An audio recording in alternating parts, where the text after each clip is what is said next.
Hello, good afternoon on this beautiful Saturday on the weekend. And I am going to start and try to finish chapter 2 of Taken for Granite. It is called Induction, chapter 2 of Taken for Granite. Sizing up Mr. Buchanan, Patrick almost forgot his manners in that same small talk that landed him many jobs before. Staring at the man's balding, sparingly hairy scalp, he started another train of thought, announcing an obvious icebreaker.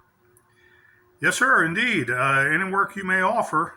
I'm in shape and I'm indebted to your hospitality if you allow me to help. Mr. Buchanan tucked his gloves inside of his front overall pocket, closing in on Pat in a jittery manner. He reached out to the young man, offering a handshake with his dingy and worn hands. The older, sterner man appeared concerned, almost nervous. Yes, sir, you're a young man, all right. Have any experience on a backhoe? Can you dig a deep ditch square? Can. I guess you need some groundskeeping. It's a large lot you have, Pat replied, ending their handshake. Yes, sir, almost 30 acres, most of it up in the hillside there. The kids play up there, out back. We work to the front mostly. You from around here? Codier? Pat paused, thinking of other etiquette-correct responses. They began to walk back to the driveway between the compound. Mr. Buchanan belted out another order before the help could answer. William, get inside now. We'll talk later after lunch. That boy needs a wallet before too long, damn kids, Buchanan said as he escorted Pat to the rear courtyard. Pat looked over his shoulder, catching sight of the young pale boy. Yep, I can groundskeep and anything else you might need. Sir, is there a regular paycheck involved also? Your name is? Patrick, Pat Johnson, he stated, abruptly honest. Well, Pat, we'll feed you, house you, and even take you into town for anything you need when the time arises. You'll receive $200 regardless of busyness, and more during the summer when we have to remove the older gravesite presents that died already. A lot of maintenance, I'm assuming. That's fine. Yes, that too. Something tells me you're not of the talking type. No, sir. What do you mean by that? Pat, I don't care about your past transgressions you might have had. Hell, I don't know you from Adam. But we move on and we need to do some gardening before we sprout. I guess what I'm trying to say is be good to us and we'll treat you like you would want to be treated. Here's the dormitory. Yes, sir, fairness. Fairness? Yes, sir. I think you've been more than fair and I hope I can render you the same. Fairness. If you don't mind me asking, will there be other workers? Patrick asked as they entered the darkened nunnery. Mr. Buchanan reached inside the door, flipping on a single light. Past the doorway, the hallway that went forward was dusty and vacant of traditional greeting artifacts. It then connected to the main corridor that ran the length of the structure with multiple furnished, single-occupant rooms. Above each empty room, at the upper edges of the doors, individual crucifixes were nailed into the dank, peppermint-colored walls. Dark brown doors all loomed open, inviting any poor soul into their desolate spaces, stagnant and abandoned. Pick a room, I guess, Buchanan stated, notably ashamed. This is where you'd be saying, Not bad at all. I appreciate it, sir. Well, we never had the heart to tear down the whole thing. The basement still holds all our stuff and toys and furniture the missus keeps like a pack rat. You got a dresser, nightstand, walk-in closet in here, and all the other rooms. The basement was a mortuary at one time and an embalming station. Now we just burn and bury. The crematory is there too, but I can show you that in the morning. Just enjoy the rest of the day and settle in. Ursula will see to you. Come dinner time. Ursula? Pat questioned, sitting on his chosen bed. He began to bounce, feeling for its comfort and support. Yep, wife. Take a nap? Stroll around. You can check out the nunnery if you want. Just be careful. There's 2 back doors in the basements. One's for storage, one's for cremation. Was there others that might be working too? Pat was impatiently waiting. He leaned back onto his down pillow, crossing his hands behind his head, intrigued about the new arrangements. He smiled, realizing that the driver was indeed correct. Not yet this season. So much rain this spring, traveling is down a lot. You like ham, Patrick? Yes, and bacon too, sure. Who wouldn't? For dinner tonight. I'll see you then. Just get comfortable. Ursula will check with you in that care package. You in a while, Mr. Buchanan said, exiting the dorm room. Pat toed off his cross-training boots that still squished with the cold water, dropping them from his waterlogged and wrinkled feet. He noticed a cold chill in the air as he wiggled his light pink and whitish feet. He quickly undid his pack and produced a new dry pair of tube socks, donning them on expediently.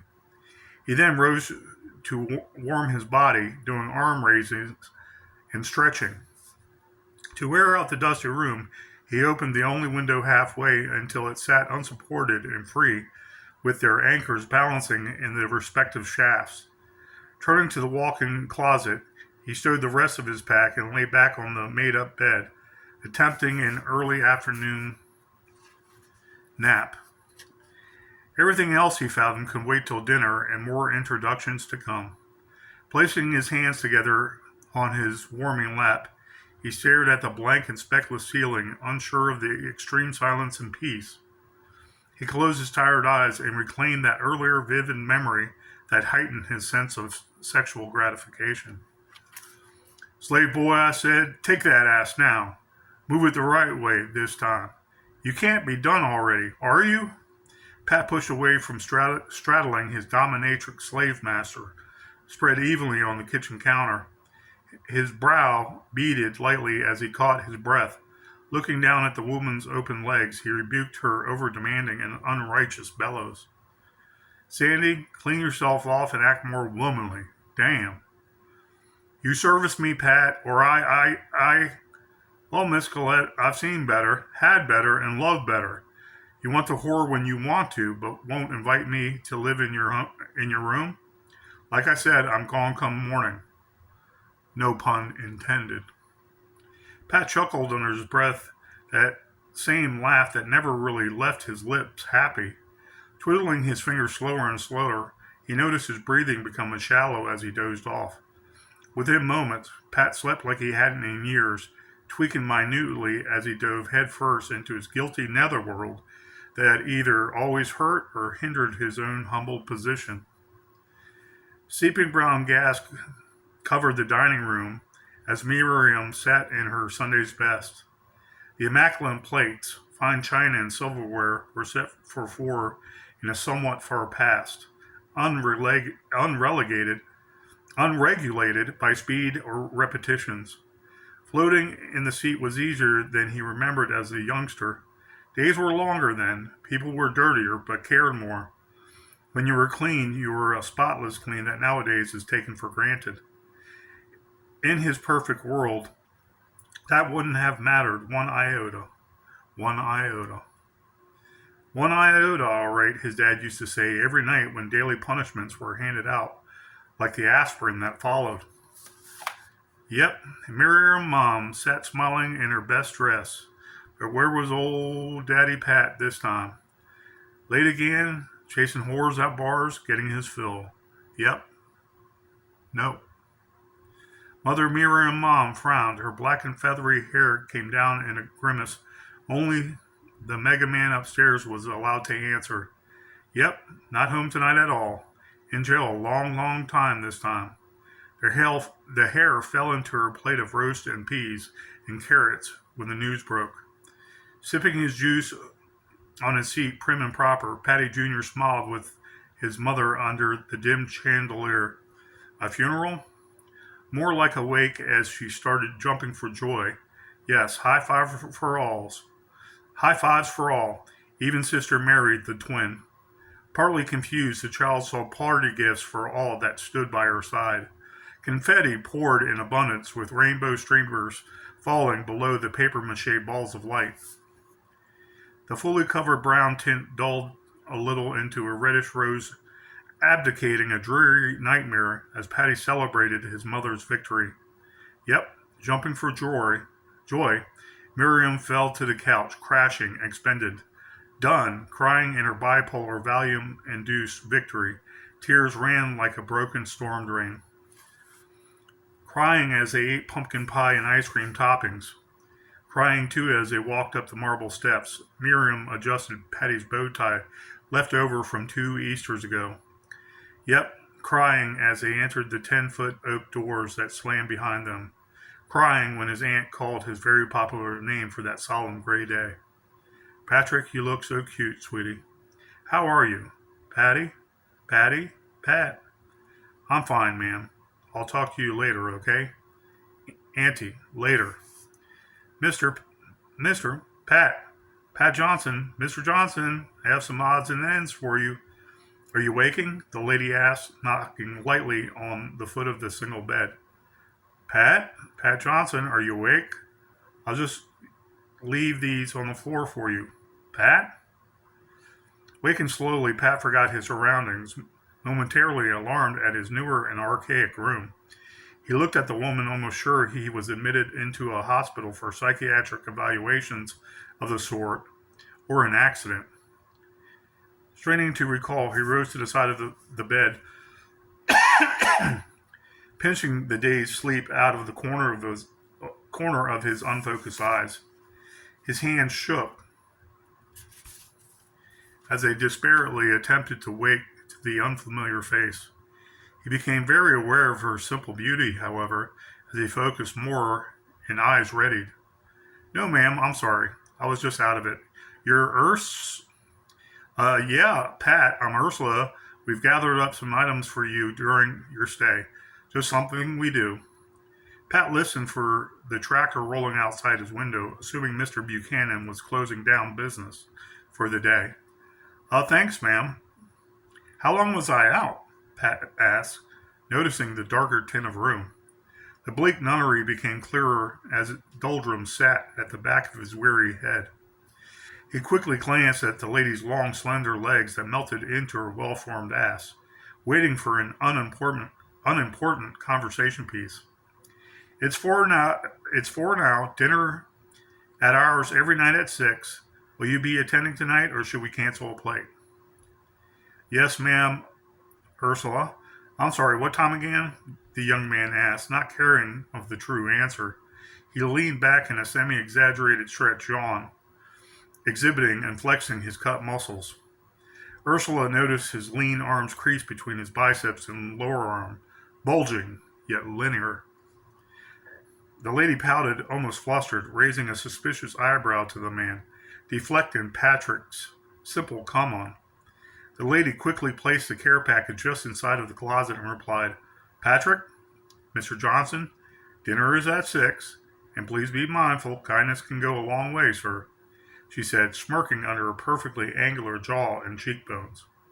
Her politeness hinted of a much older day and time when you really could trust others to be as kind and respectful, Pat surmised, quelled from further lusting approaches. Ursula skipped down the hall gingerly and out of the nunnery, meeting her husband at the end of the courtyard near the rancher. Rubbing each other's arms, they entered the house to prepare for the new arrival's company at dinner. Looking out the window, Pat thought of her mannerisms as they entered the more modern and up-to-date house. He wished no offense to the lady because of her married stead, yet his free spirit within him told of certain freedoms and liberties hitchhikers knew all too well. Sex is sex, and women are women. When he woke, Pat began to feel for a shower that was a few hours past due. Entering the corridor, he walked into the meat of the building, down into the blacker depths. Losing his depth perception, Patrick slammed into an open doorway, racking his knees. Shit, that one hurt, he said, reaching for the walls well concealed and unlit. Pat stretched out his arms and legs, proceeding forward, waving and imitating a diving airplane down the rest of the hall. Nearer to the end of the hall, Pat approached the semi-lit exit sign, pointing to a staircase resembling more of a mining shaft than steps. He turned the opposite direction, finding a larger room that echoed as he entered. He flicked the light on at the door to find porcelain relics mounted on spotless, imbricated walls. Some of the eggshell white sinks showed rust streaks etched in their bowls as years of mountain water spewed its mineral deposits. Finally finding the line of erected stalls, Patrick made his way to one and dressed down. Happy as he was to be cleaning without orders or asking permission, he massaged out aches and pains from his lower back, while the untempered water heated well with no mingling of coal. Lifting the main course pot of ham, Ursula quickly shut the oven and taste tested her brown sugar and pineapple ready coating. On her dining room table, she placed dinnerware and other sides of potatoes, cranberry sauce, and rolls and butter. Along with homemade wine and grape juice pitchers, she brought out a carton of milk, setting it in front of Bucky and his younger sister. To the main entrance of the kitchen, Mr. Buchanan entered and sat himself at the corner of the dining table. Brushing off some lint, he swatted at his daughter's tiny pink nose. "Mommy outdid herself tonight, didn't she, my jewels? Mommy said we have another guest and to be a lady while we eat this bountiful meal, she did." "That's right, sweetie. Just mind yourself, be nice and respecting, girl," Mr. Buchanan said as he petted his last child's bangs. "When did you say he'd be down, honey?"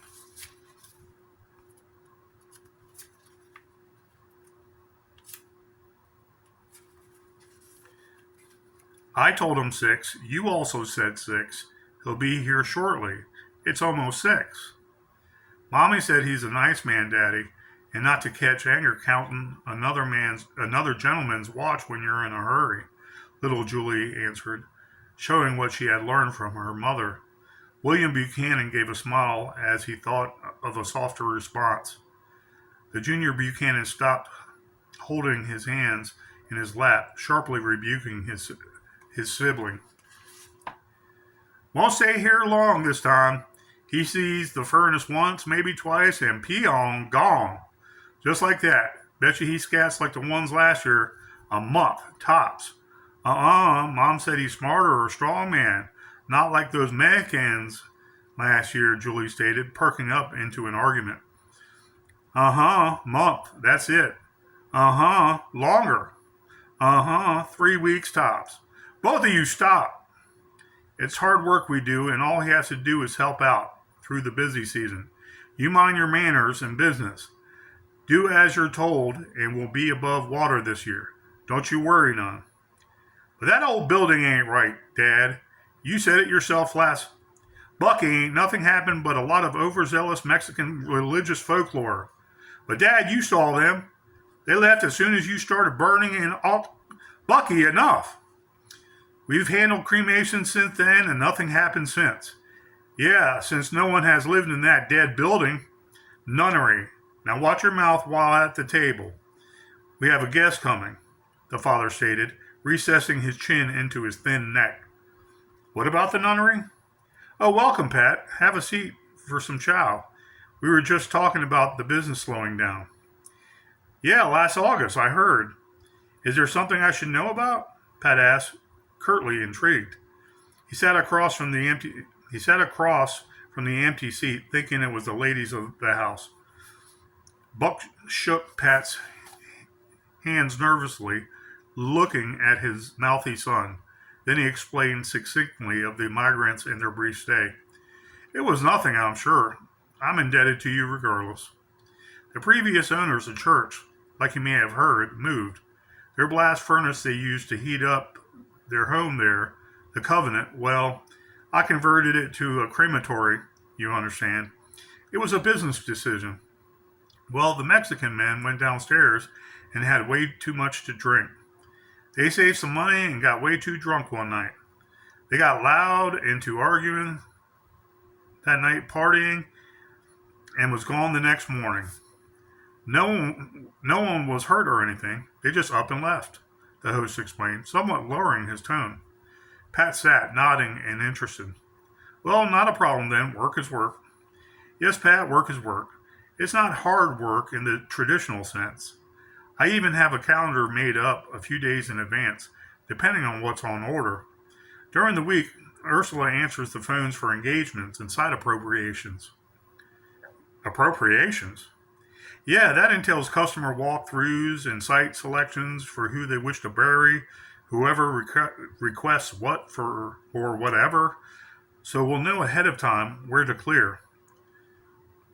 Clearing, you mean like digging the graves themselves? Pat asked, also lowering his tone. He began to notice that Bucky Jr.'s small pale face began to nod like he told them so. Little Bucky snickered as Patrick paused. Yes, Pat, we'll be digging them usually a day ahead of time, and hopefully we'll know a day before that. Then, at the end of each day, we'll check the older sites for being a month or two after their death dates, removing the draping. And that's about it, Buchanan replied in assurance. Pat nodded in agreement and took a slice of ham as Ursula passed some pots to the children. Young Bucky stopped his taunting and ate just as his sister did. Ursula took a seat at the table and loaded up her much larger adult plate. The clanking of utensils interrupted the meager conversation while the family and hired hand tended to their dinners. So, what did you do before, Pat? Mr. Johnson. Is that necessary, honey? Buck asked to stifle her intrusive questioning. No, it's okay. Really, I'm a freelance photographer by schooling, but never found it fruitful. So then I took up construction and paving for the state just to get by. The state cut back, so I went on my way just traveling, seeing what I wanted to put in a picture. You mean seeing the whole United States and all? Honey, Senior chided, embarrassed. No, sir, it's not a problem. I've handled harder questions on a crossword puzzle. I enjoy traveling and being on my own. It cuts down on the taxes, they say. But honestly, my sister and I were best friends when I had my good professional job years ago. Unfortunately, she passed of a rare blood condition, and I guess I folded. Oh, Pat, I'm so sorry. I didn't mean to pry so hard. I'm sorry. I really am, Ursula consoled, wincing. No, like I said, it's not a problem. God called for her, and really I was no match for him. It's okay. So after a year back from college, my family, even though it was small enough, became just a little smaller. So I was moving out anyway, and I left. I didn't look back since. It was like the loss didn't even register on my family's big life radar or something. I call now and again, but I would like a place of my own someday with only the good memories of her, and yes, settle down. In any case, yes, I'm seeing the U.S., well, the East Coast anyway. Silence laid itself eloquently on the table as the family sat staring and engrossed. Pat Johnson continued chewing until he nonchalantly raised his eyes to his audience. No, I'm sorry, guys. It's okay, really. It's over with. I didn't mean to upset you guys at all. I'm sorry, the guest assured, looking directly at Ursula in remorse. He noticed her frowning for him and felt his face rush with heat. Really, it's okay, really. I look forward to working hard for you, your family, and I appreciate your helping me out. Ursula makes a fantastic peach cobbler. Are you ready for some dessert, Pat? Yeah, Pat, dessert's coming up if you're not that hungry for No, please, this is an excellent dinner. In fact, I'll have seconds. Maybe later, Patrick said, chomping on his full plate of food. Pat occasionally peeked up at the lady, worrying less and less of his newly acquired boss than of William Buchanan, Jr. So, Mr. Johnson, do you believe in ghosts then? William, stop that conversation piece right now. There'll be no place for that anymore, his mother scolded. She snapped at Junior's arm across the way. Okay, Mom, geez, you don't have to pinch like that. Well, you're asking for it, young man. Okay, Mom, I was just... Well, do you? Now that's enough, Bucky. You don't want the belt after dinner, do you? Mr. Buchanan enforced in a strict, monotone voice. Excuse me, Buck. It's all right. If you should know, I think it's very possible, but I feel there are more good ghosts than the ones you're talking about. We call those guys angels, Pat explained, gleaning a smile from the kid's mother. I hope so, because I didn't know angels like ghosts. I mean the real bad ones that are rotten and stink worse than the mutt. Now that's it, William. Go to your room this instant. Mrs. Buchanan, I'm sorry. Again, it was my fault. It wasn't his fault. I'm sorry. Get going, young man. Up to your room. Your room will be spotless by tonight. Pat, it isn't his place to talk like a grown-up. Like that at the dinner table. I'm sorry, too. We just wanted you to enjoy your stay. No matter how long you plan to stay, that is, Ursula snapped, as she pushed little Bucky away from the table. Pat began to feel as if he interfered and crossed that one invisible boundary outsiders see between parents and their children. Patrick decided to exit the dinner, perhaps a little preemptively, pushing his chair out easily. This was a fantastic dinner, sir. I think it's getting late. I should be headed back to the nunnery. Oh, nonsense, Pat. Sit tight. The kid gets wild thoughts in his head and gets so proud he has to show everyone.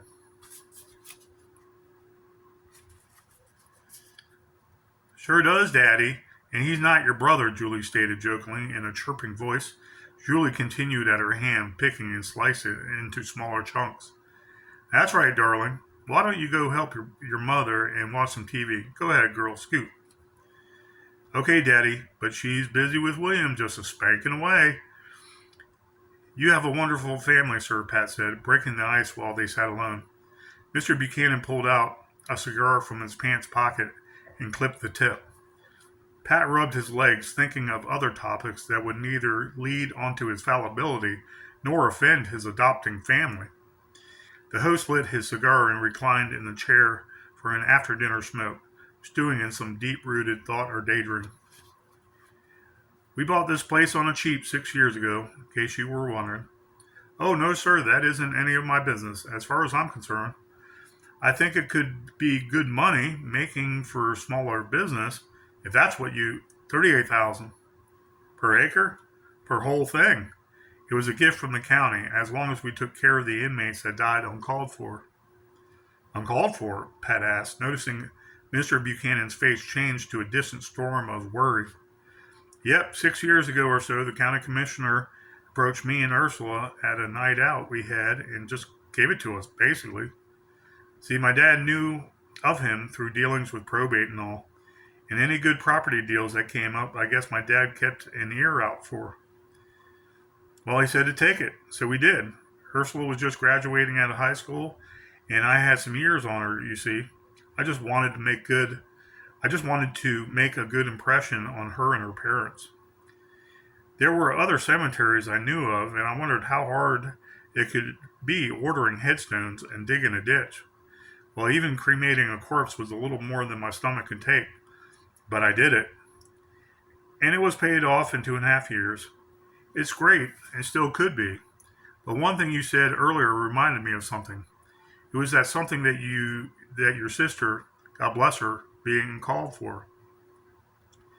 Yes, sir, God, I guess, called for her and took her from this place, this earth, Pat said, aware his feelings were resurfacing.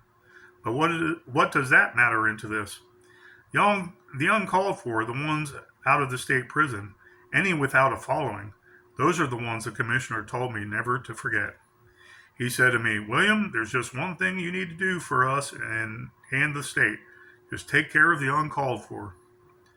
I asked him what he meant, and he pointed out the state's responsibility to dispose of the uncalled for bodies of prisoners that had no family, no burial plans beyond death in the cells they inhabited. He showed it to me right there in black and white. It stated on the books, and to dispose of uncalled for bodies serving life incarceration when deceased and verified by competent registered medical examiners licensed in the Commonwealth. It was like a side note, uncalled for. Eventually, Ursula and I stopped going to church altogether, if you can understand. We began to wonder how so many uncalled for souls could be so lonely at the end of a very, very long rope. It just when you go, I guess you just go, no matter who's at the funeral. Absolutely, Buck. Could you really make this property anything else, though? It sounds as if it's fairly profitable.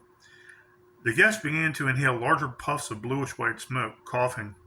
Then, without warning, Buck belted out an angered snippet. But that's all we're getting, Pat. Oh, okay. No, it's not that in particular. It's just that the money is good contractually, and there are a lot of lifers that met their end in the ground instead of a voltage seat. It's just that there are so many uncalled for from the state that's keeping us alive and well. Heck, I wish we'd have 1 month of regular citizen burials. 1 month. Can't you advertise more? A lot of traffic passes on the road up there, Pat stated, trying to offer suggestions. In the back of his mind, the guest was hoping to stay longer than the summer and perhaps earn more money sooner.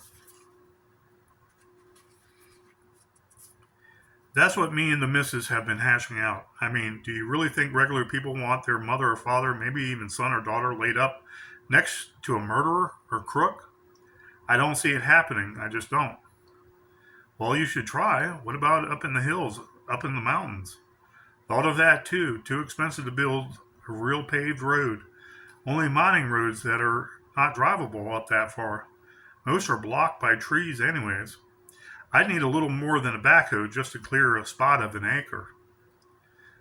Buck began to extinguish his stubbier tobacco into the saucer when Pat spat out another possibly ill-fated solution.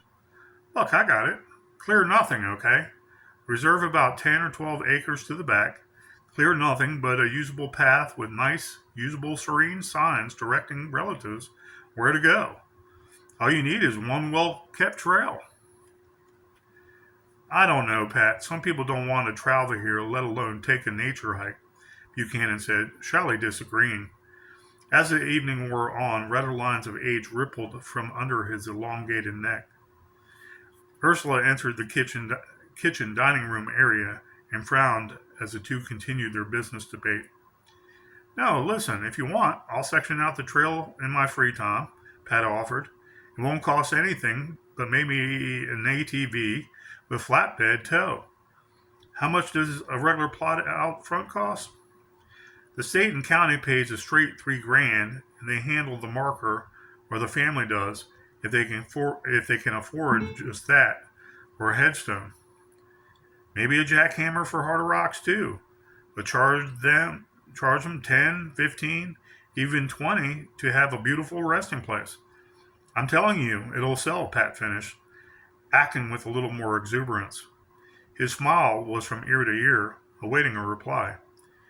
A jackhammer, huh? Buck asked. Got to, and a generator to boot.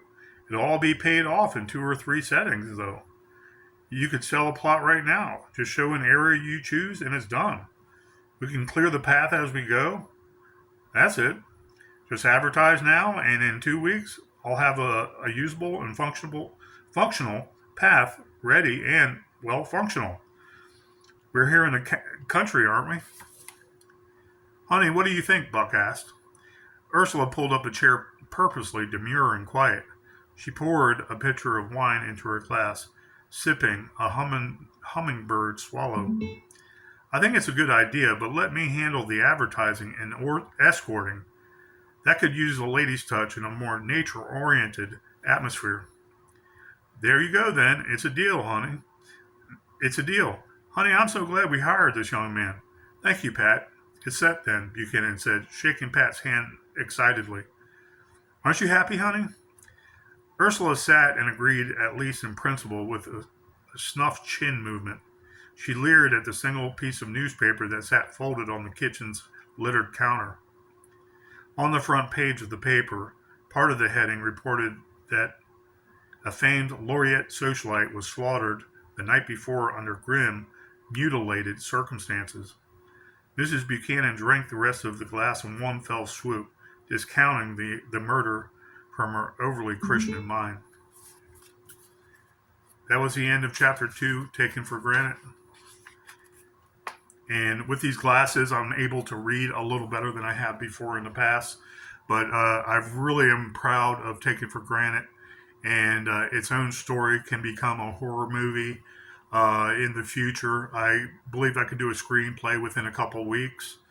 I wouldn't say it would be the most outlandishly expensive budgeted movie, um, but it would probably be a smaller budgeting movie, maybe a couple $1 million to make if it's done right and with proper actors and myself and a director that knows what he or she is doing and an actual formidable screenplay that doesn't hint of low budget films. I have a lot of ideas for movies I want to do with all my stories, and I want Taken for Granted to be a little more serious um, because it's dealing with more adult concepts and trysts and affairs, along with murder and ghosts. You know, those prisoners that are murdered basically to save money for the county are actually good guys in the end. You'll have to stay tuned. So I like reading from Taken for Granted. It's not my favorite book by any stretch of the imagination. I did Below the Precipice, which was well over 300, almost 400 pages on the computer when I counted it. But the font translated over to authorhouse.com made the fonts very small and made it 178 pages. It's smaller fonts, but you can still read it. Okay, it's just not bigger font language, so you have a bigger book, and then you can charge more. Okay, that's one of the scams they have inside the book publishing world too. Even if it's a traditional publisher, they'll make something like this hardcover and thicker with bigger fonts, and they will sell you this $15 book. It's worth more than that by the information in here alone. The writing, the dreamscapes, the narration, the interpersonal interaction and interchanges between the characters. This right here, literally, if it was hardback and regular font, Below the Precipice would be about $26, $27 shipped to your house. Okay, worth every penny, but it's $15 because it's paperback. So it's inexpensive to buy and purchase right now. And I hope more people can go out and buy them because they're still great novels 15 years later. And everybody that has read them entirely liked them for the horror genres said, wow, that's pretty much from scratch. That's not bad at all. That's pretty good. That's pretty decent. So if the Lord is willing and someone ever reads this of any kind of financial and celebrity importance, Taken for Granted is more of a serious novel, more, I want to say horror. It's not slasher horror, it's ghost horror. Okay, and there is violence in this. Okay, but it's not slasher for the sake of slasher. And I wouldn't make a movie to be all slasher to begin with. I want it detailed. I want it expressive. I want great dialogue between the characters. And most of all, I want great characters that know what I see and can act it. They read this and they know exactly how they would act as an individual character. Whether the Bucky Jr., Ursula, very demure, attractive, almost middle-aged lady. I want to say closer to her 30s, while Buck Buchanan is much older than her, maybe 10, 15 years older. I don't think I touched base on that other than the description while they're talking about their ages and stuff. And Taken for Granted could be like one of those more serious sci-fi movies they make occasionally that are halfway decent. But sci-fi will rely on blood and slaughter, and then they'll cut a lot of parts out to make their Saturday movie matinee. You know, so you have a shorter, abridged version of a movie that's kind of serious and it's kind of eerie. If you saw more gore, or you saw the seriousness and the adult nature of the characters, you know, intertwined, something to that effect but not low budget where it can't be exciting. You can't have where you couldn't have good scenes, and a good backdrop, uh, such as the nunnery, okay, the outhouses of this old church, the new prefab Rambler house that's brand new that Mr. Buchanan lives in with his family.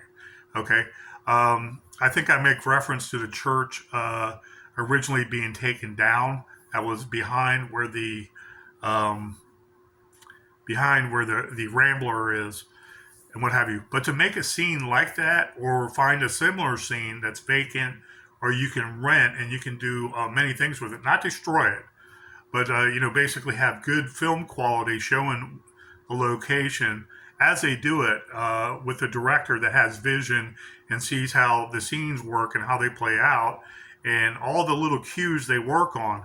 Man, really fascinating work to think about what a director does and how they want the interchange between the characters.